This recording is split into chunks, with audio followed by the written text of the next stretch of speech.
नमस्ते साथियों, uniform civil code के बारे में संसद में सवाल उठाए जा रहे हैं और मुझे पूरा भरोसा है कि बहुत जल्दी यूनिफॉर्म सिविल कोड का सपना साकार होगा। यूनिफॉर्म सिविल कोड केवल बीजेपी की डिमांड नहीं है। यूनिफॉर्म सिविल कोड तो हमारे संविधान निर्माताओं की डिमांड थी। बाबा साहब अम्बेडकर, सरदार पटेल, रफ़ी अहमद किदवई, मौलाना कलाम, 300 लोग थे संविधान सभा में। सब ने लंबी चर्चा करने के बाद ये तय किया कि इस देश में कानून सबके लिए एक होगा।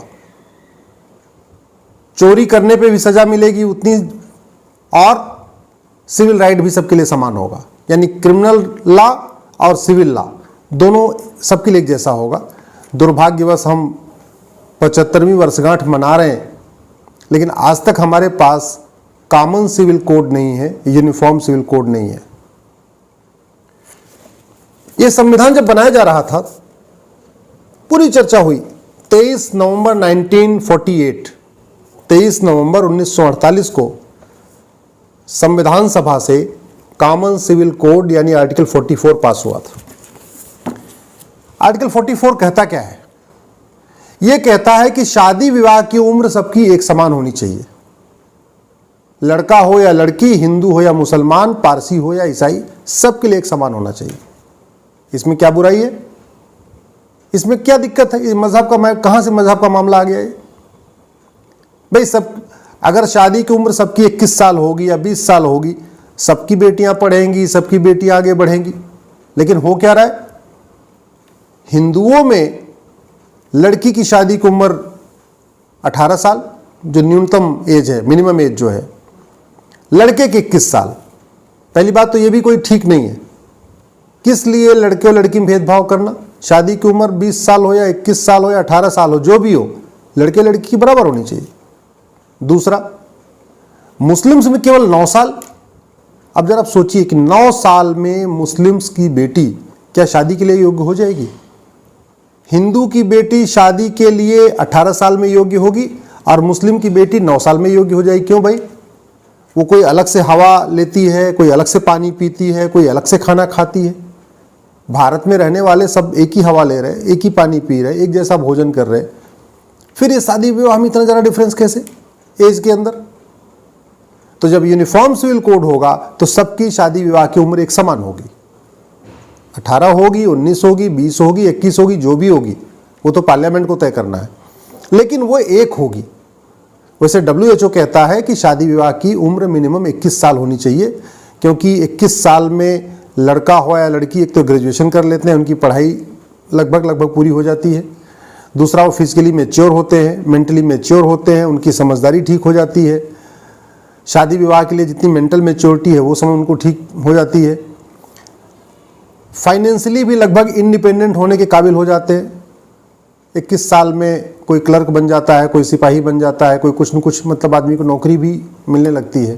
तो एक तरीके से वो आर्थिक रूप से भी आत्मनिर्भर हो जाता है, शारीरिक रूप से स्वस्थ रहता है, मानसिक रूप से मैच्योर रहता है।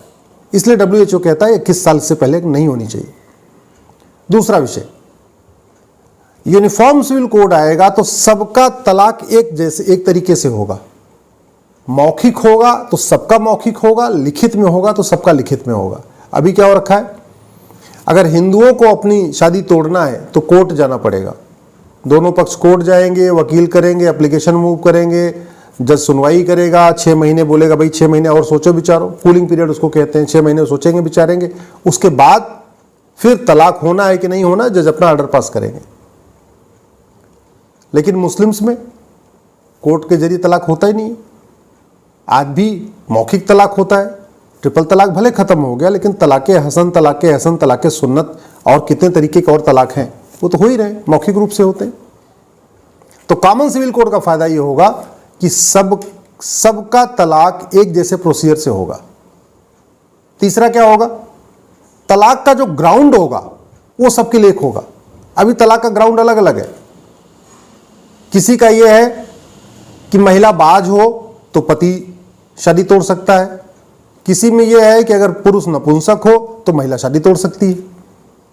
किसी में यह है कि कोड हो गया हो, महिला को कोड हो गया हो तो पुरुष शादी तोड़ सकता है, पुरुष को कोड हो गया हो तो महिला शादी तोड़ सकती है, लेकिन सब में नहीं है।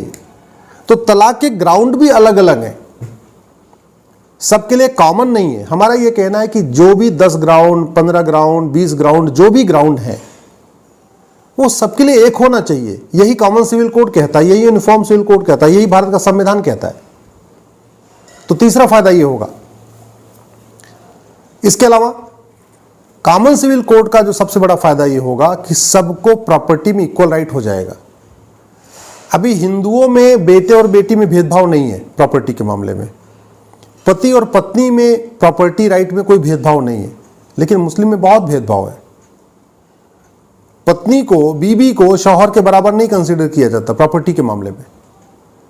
तो जब कॉमन सिविल कोड आएगा तो मुस्लिम बेटियों को भी बराबरी का अधिकार मिलेगा, प्रॉपर्टी का बराबरी का वसीयत का अधिकार मिलेगा, बराबरी का विरासत का अधिकार मिलेगा, बराबरी का प्रॉपर्टी का राइट मिलेगा।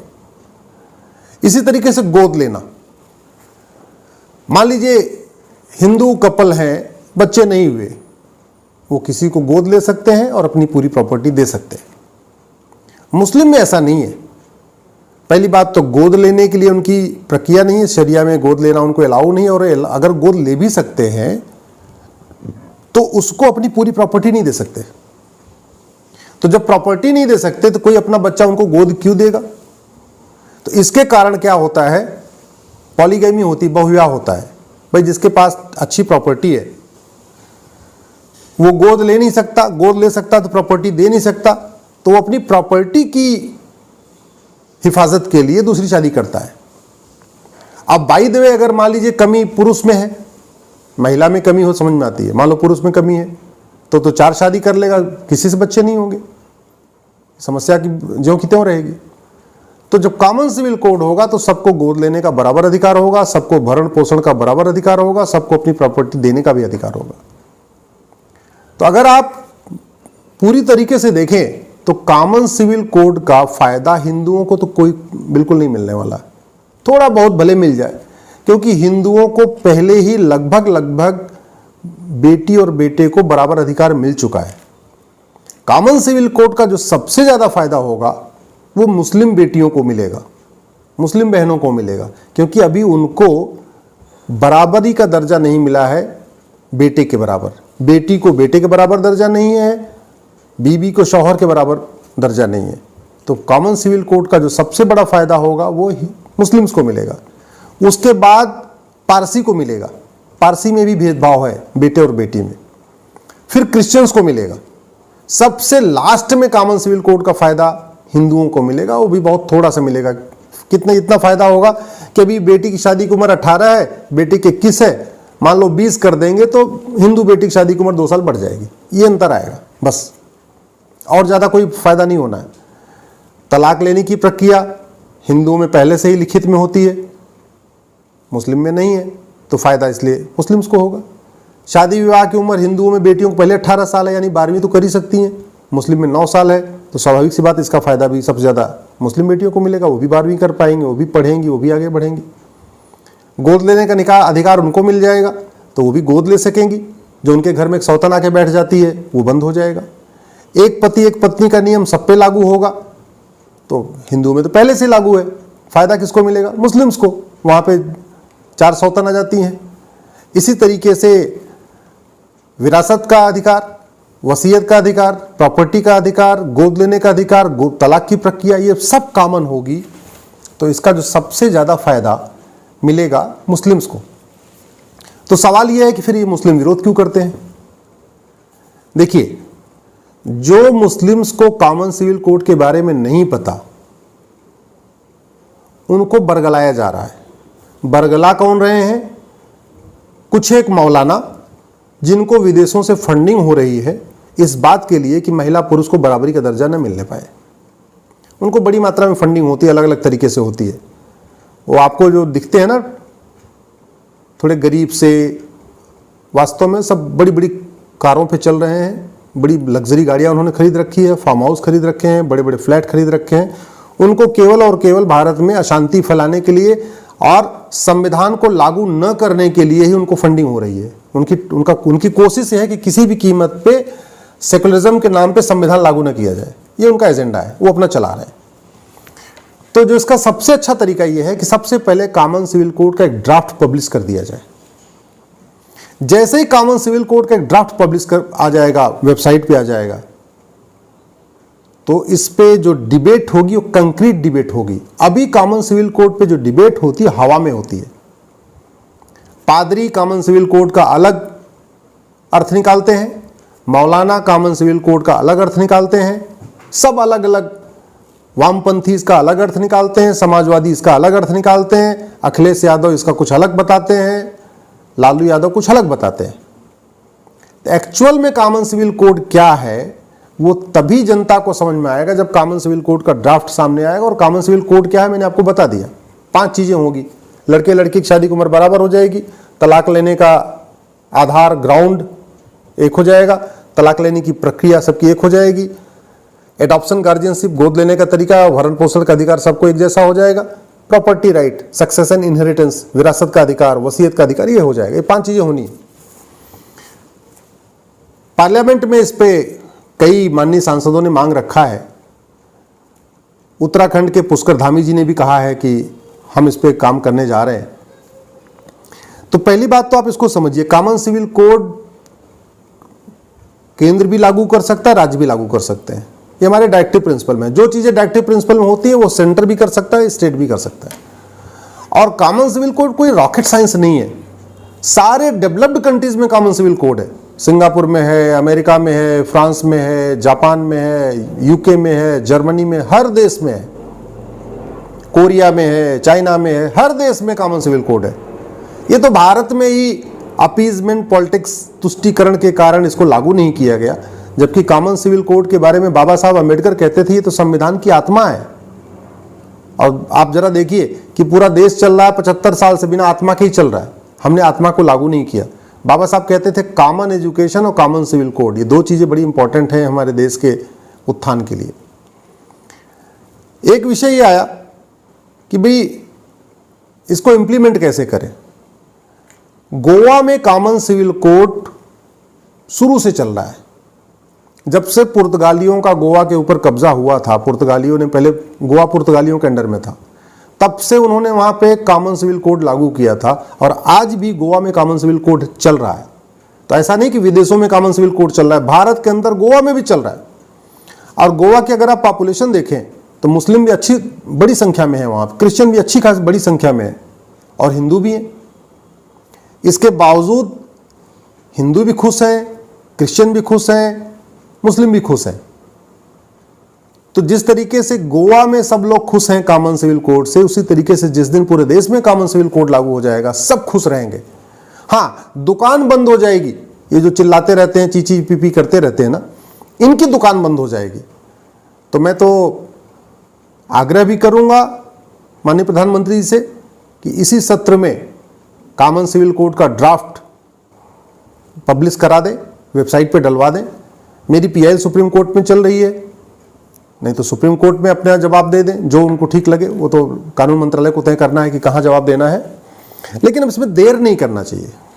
मजहबी उन्माद इससे रुकेगा, कट्टरवाद इससे रुकेगा, बहन बेटियों को न्याय मिलेगा, बहन बेटियां पढ़ेंगी, बहन बेटियां आगे बढ़ेंगी। जब एक महिला पढ़ती है तो पूरा परिवार उससे, पूरे परिवार का संस्कार बदल जाता है। एक पुरुष पढ़ता है तो एक पुरुष पढ़ता है, लेकिन एक महिला पढ़ती है तो पूरी एक जनरेशन पढ़ती है, एक पूरा परिवार उससे आगे बढ़ जाता है। तो सबका साथ हो, सबका विकास हो, सब आगे बढ़ें, सब पढ़ें, सब आगे बढ़ें। इसके लिए बहुत ज़रूरी है इस देश में कॉमन सिविल कोड तत्काल लागू हो। प्रधानमंत्री से भी निवेदन है, अब इसमें देरी न करें, बहुत देर हो चुकी है, 75 साल बीत गया है।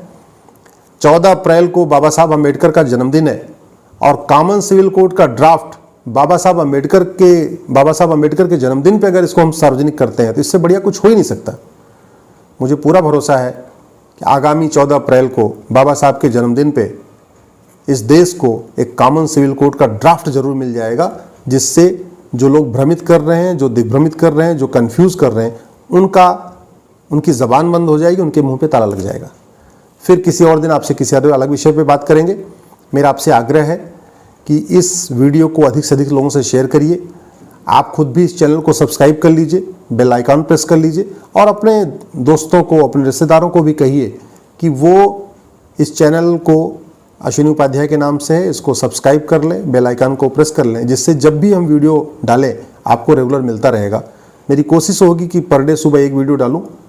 बाकी बाहर भी मुझे निकलना होता है, कई बार मुझे कोर्ट के काम से समय नहीं मिल पाता है। बाकी मेरी कोशिश होगी कि मैं पर डे एक वीडियो इस पर जरूर डालूं। Thank you.